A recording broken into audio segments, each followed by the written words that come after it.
Hoje a gente vai falar um pouco a respeito de falsas estruturas. É inacreditável, mas é uma realidade. Anda circulando um vídeo na internet mostrando um engenheiro identificando que o que ele supôs que era uma cabeça quebrada de estaca era, na verdade, uma falsa fundação. Isso é uma coisa muito séria. Era a obra de uma escola, é uma obra pública, e eu não sei o que aconteceu com a fiscalização.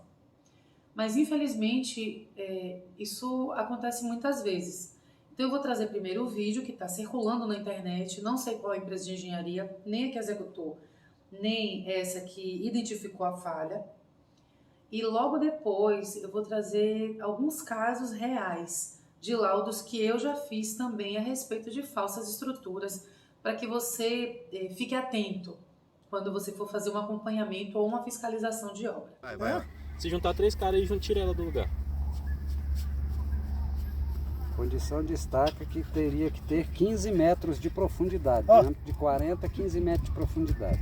Ou tá com a cabeça a ponta quebrada ou não tem estaca. Pode ir?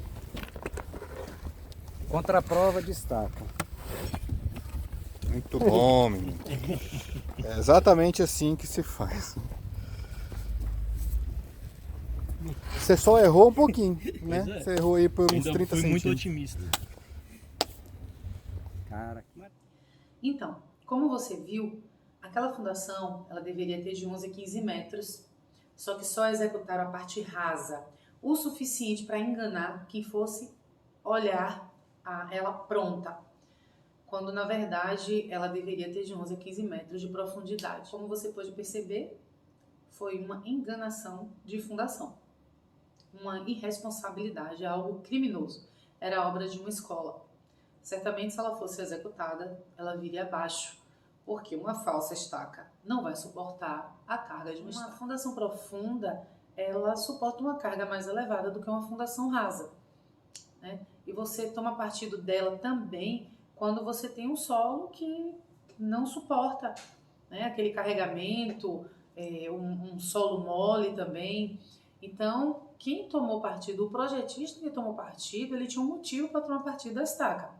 O que não poderiam ter feito foi isso que fizeram, conforme está nesse vídeo. Agora eu vou trazer 3 casos que aconteceram aqui no escritório de acompanhamento que a gente foi fazer, né? Na verdade, convidaram a gente para fazer laudos.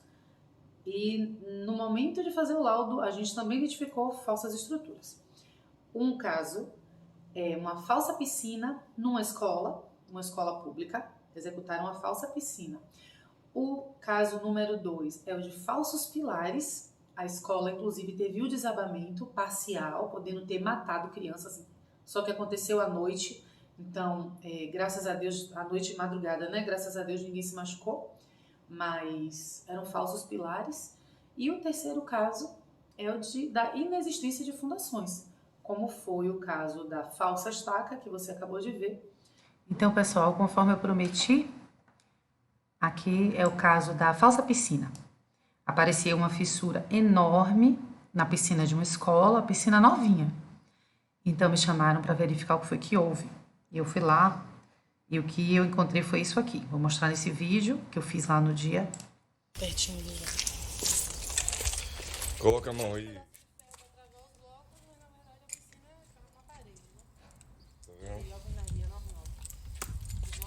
Tá aí. O pessoal colocou um pedaço de ferro para fazer a emenda. Acho que estavam tentando grampear a parede. Né?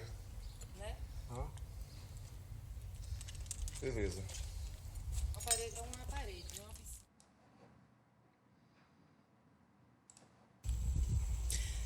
Filmagem da fissura da piscina.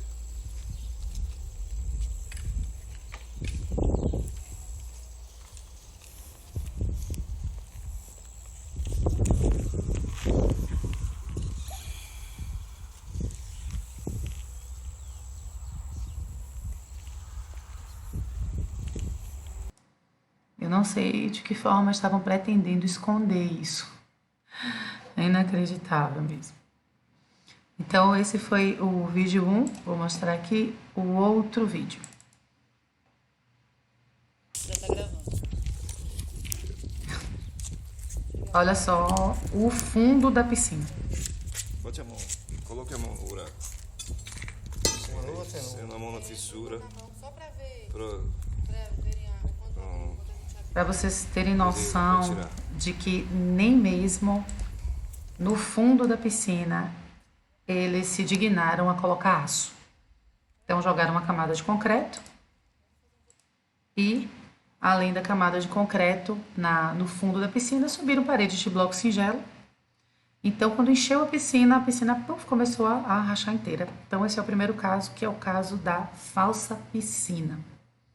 Vamos ao segundo, que eu vou mostrar o caso do falso pilar. Vou mostrar o caso do falso pilar.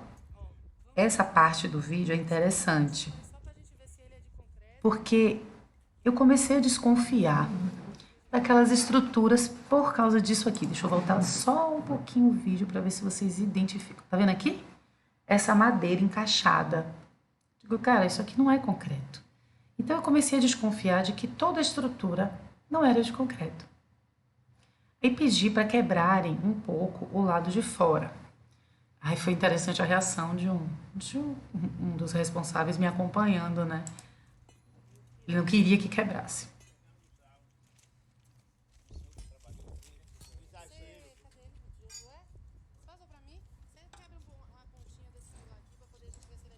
Mesmo, por favor? Só pra gente ver se é de concreto. Não, vamos. Ele disse, é um exagero. Não, vamos expor. Aqui, ó, escuta só, ó. Só pra gente ver se é de concreto. Não, vamos expor. Não, vamos expor. Olha que é concreto, você vê logo. Eu vou mostrar um outro vídeo agora. O concreto que tava me esperando lá. Então, após a prospecção do pilar da ponta, a saliência do pilar, na verdade, não é concreto, é simplesmente reboco. Aquele poço ali é da Sé. Quem joga o velho ali? Aqui. Da Chess. Então, esse foi o resultado após a prospecção que não queriam que a gente fizesse. Era um volumezinho de reboco. Não havia estrutura. Tanto que parte dessa edificação já havia desabado. E aqui eu trago um vídeo de uma das fundações que a gente prospectou, né? Ela devia ter aqui 40 por 40. Deixa eu dar o play para vocês verem. A viga baldrame estava fissurada, toda subdimensionada. Ela não tinha 15 centímetros de espessura, essa sapata, entre aspas, que eles executaram. A fissura aqui, ó. Eu fico imaginando a quantidade de criança que deixou de estudar por causa disso. A ausência da sapata, porque ela não tinha seção suficiente para ser uma sapata, tá? Parece surreal, não é? Mas é verdade. Aconteceu e, infelizmente, continua acontecendo. O que é que você pode fazer em relação a isso? De que forma você pode identificar que algo não está certo? Primeiro, você precisa exigir a apresentação do projeto de estrutura. Como é que você vai verificar se algo está certo ou não, se você não tem um projeto de estrutura para acompanhar? Então, com o projeto de estrutura, você vai comparar o projetado e o executado.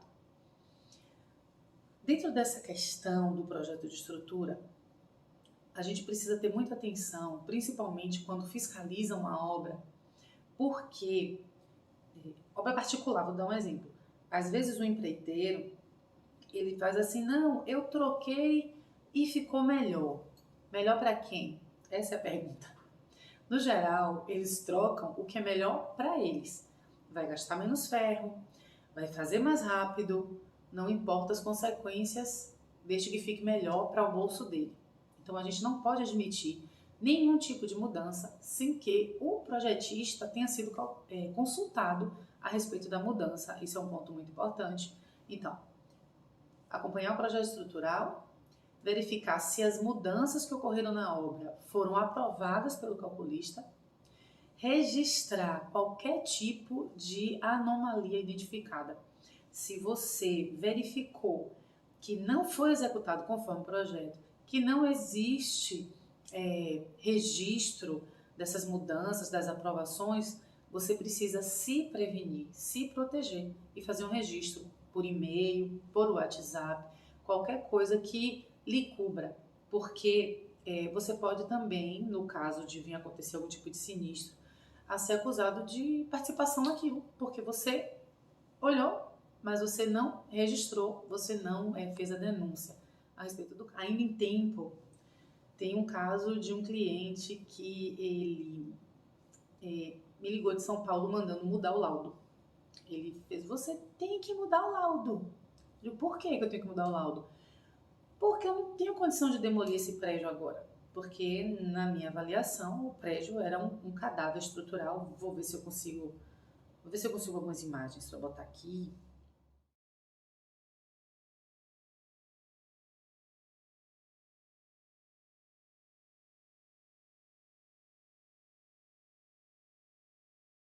Pronto.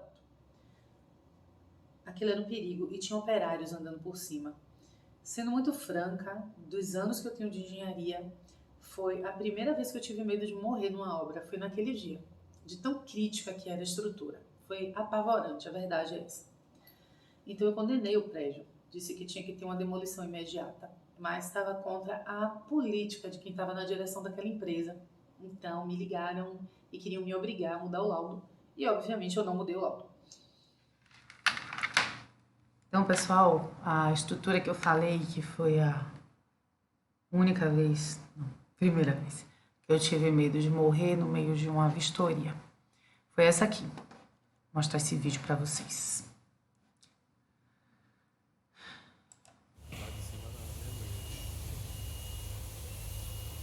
Olha o estado dessas lajes, olha o estado deste pilar, destas vigas.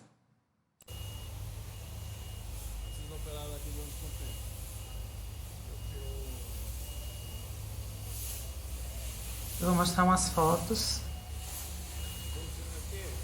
bem cabulosas dessa obra aqui. E aqui é o estado de corrosão que se encontrava um dos pilares daquela torre. Aqui um console de pilar. Imagina, tinha trecho que o aço já tinha desaparecido completamente. A laje vista por baixo. Toda a estrutura danificada, os consoles, os pilares, as lajes, as vigas, num processo corrosivo fortíssimo. Era uma indústria petroquímica e essa indústria ela exalava um tipo de produto que não só destruiu as estruturas, mas também, como é que eu posso dizer, meu Deus? Destruiu também o pulmão de muita gente. Assim a gente soube, durante a visita, por meio do funcionário, da quantidade de pessoas que tiveram câncer de pulmão nesse lugar. Então, isso destruiu o concreto, destruiu as armaduras e simplesmente estavam operários em cima dessa estrutura para desmontar a estrutura metálica, ou a estrutura das tubulações, para que eles pudessem aproveitar. Colocando em risco a vida de absolutamente todo mundo. Então, foi nesse momento que eu fiquei muito indignada e eu escrevi aquele laudo daquele jeito, condenando, mandando derrubar imediatamente. E aí não gostaram muito não do meu laudo. Devem ter contratado talvez, um que não exigissem a demolição imediata e talvez mantivessem os funcionários lá, coisa que eu jamais faria na minha vida. E quando é o cliente que quer fazer uma coisa fora da norma? Eu quero minha viga de 9 porque vai ficar embutida na parede. E porque se ela colocar de 12 ou de 14 vai atrapalhar a arquitetura. Não pode. Tem que seguir o projeto estrutural. Ela tem aquela espessura por um motivo. Ela precisava daquilo para poder atender aos esforços, que estão sobre ela, os esforços solicitantes. Então, não pode mudar, ainda que o cliente peça. Ou algum outro tipo de comentário que costumam fazer. Mas a sua mão é muito pesada. Mas fica em pé. A estrutura fica em pé. Com a mão pesada mesmo. Nunca caiu e nem vai cair. Deixa de dizer que a mão é pesada. A arquitetura, muitas vezes, ela é muito arrojada.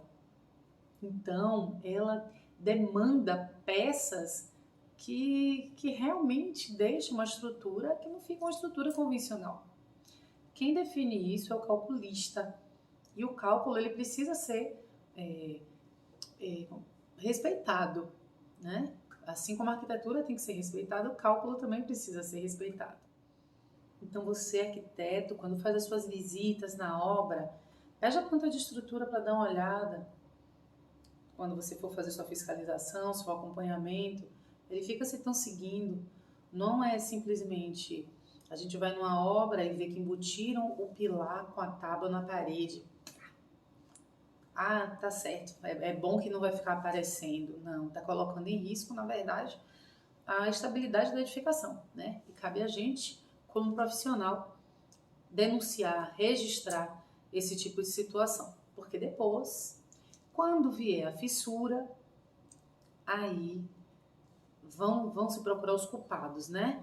E o leigo se esconde atrás do argumento de que é leigo. Ah, eu não sabia que não podia. Eu tinha um arquiteto acompanhando.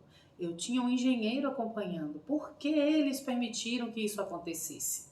Eu já ouvi isso. Então, tudo precisa ser devidamente registrado. Ah, não quero. E olha, isso se aplica também à parte de instalações. Ah, não quero esse disjuntor. Para que isso tudo? Aí depois fica desarmando. Depois causa um incêndio. E se você não mantiver o registro, você pode entrar numa situação complicada. Uma determinada vez, uma cliente, dona de uma construtora, engenheira também, ela me pediu para colocar em meu projeto o bloco de 9 centímetros, né, num projeto de alvenaria estrutural. Eu disse a ela que não, o bloco tinha que ser de 11,5, que eu não colocaria, e não coloquei. Fiz o meu projeto com 11,5, ela executou com 9. Passado 3 anos, ela veio atrás de mim. Executei o seu projeto e agora eu tô tendo problema porque a Caixa Econômica não quer me financiar. Eu falei, por quê? Porque está com o bloco errado. Eu digo, você usou que bloco? Ah, não importa. Eu digo, importa. Usou que bloco? Usei o de 9. Eu digo, ah, você usou um bloco não estrutural. E eu te avisei na época que 9 não é estrutural. O bloco é 11,5 com 6 MPa. Então agora você precisa assumir aí o seu prejuízo. Então é muito importante na hora da planta, na hora do projeto, a gente especificar muito bem, detalhar. Mesmo que sejam coisas em notas gerais, ela precisa estar registrada, porque é a nossa memória. Não é o que está na nossa mente, nem o que sai da boca, porque o vento leva. Mas sim aquilo que está num papel registrado. É muito importante que a gente registre todas as coisas.